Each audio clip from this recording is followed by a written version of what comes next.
Roja TV ini, kira-kira apa yang harus saya sampaikan pertama terhadap ibu-ibu di majelis tentang bid'ah itu, dan bagaimana agar supaya mereka mau mengikuti apa yang saya sampaikan. Terima kasih. Assalamualaikum warahmatullahi wabarakatuh. Waalaikumsalam warahmatullahi wabarakatuh. Terima kasih Ibu di Ternate atas interaksi dan pertanyaannya. Silahkan Ustaz.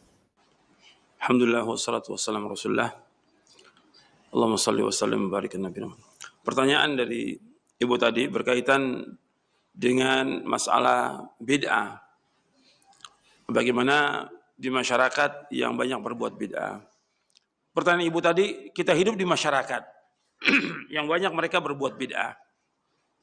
Kita tidak boleh ikut dalam perbuatan bid'ah. Nggak boleh. Sebagaimana kita nggak boleh toleransi terhadap kesyirikan, nggak boleh juga toleransi kepada bid'ah. Ini agama. Ini prinsip dalam kita beragama. Yang harus kita pegang terus sampai kita diwafatkan oleh Allah. Karena nggak akan mungkin kita lurus di atas siratal mustaqim kalau kita nggak menjauhkan bid'ah. Harus kita jauhkan. Tapi dengan cara yang baik kita jelaskan kepada mereka. Karena mereka belum paham.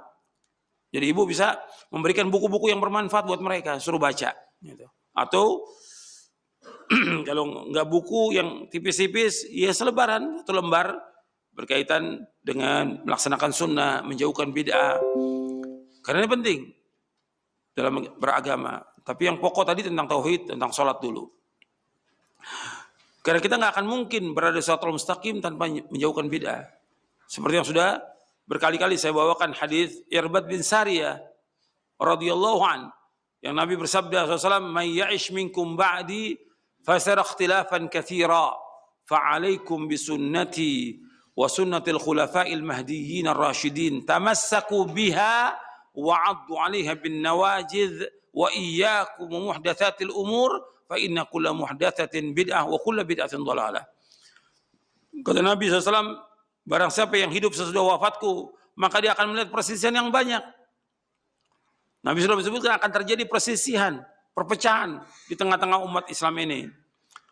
Nabi SAW memberikan solusi, hendaklah kalian berpegang pada sunnahku dan sunnah para khalifahku yang terpimpin dan lurus. Peganglah erat-erat dan gigitlah dengan geram kalian. Peganglah erat, gigit dengan geram kalian, artinya kalian terus belajar, memahami, mengamalkan. Terus. Kemudian kata Nabi, jauhkan dari kalian dari setiap perkara-perkara yang bid'ah.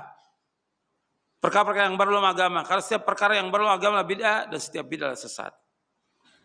Artinya Nabi setelah menunjuki kita agar kita berpegang teguh kepada Quran dan Sunnah pahami salaf, Nabi menunjuki kita agar kita menjauhkan perbuatan bid'ah. Yang menyuruh menjauhkan perbuatan bid'ah adalah Rasulullah Sallallahu Alaihi Wasallam. Nabi yang suruh jauhkan. Bukan ulama, bukan ustadz. Nabi SAW yang menyuruh kita untuk menjauhkan segala macam perbuatan bid'ah. Karena bid'ah itu sangat berbahaya. Buat hati, buat akal, buat agama. Buat semuanya berbahaya hati itu. Maka jauhkan perbuatan bid'ah. Jadi ibu berusaha bagaimana melaksanakan tauhid. Artinya memahami tentang tauhid, mengamalkan tauhid, melaksanakan sholat. Dan juga melaksanakan sunnah-sunnah. Kemudian kepada masyarakat, ya kita berusaha. Kalau memang kita sebagai pimpinan majelis taklim itu, kita berusaha bagaimana mengajak mereka kepada sunnah. Tapi kalau kita bukan pimpinan majelis taklim, kita sebagai masyarakat biasa, pendengar biasa, ya kita hanya mengajak orang-orang yang dekat dengan kita. Karena kewajiban menjelaskan tentang tauhid, syirik, sunnah dan bid'ah, kewajibannya para dai. Itu kewajibannya. Jangan kita mengangkat diri kita jadi dai.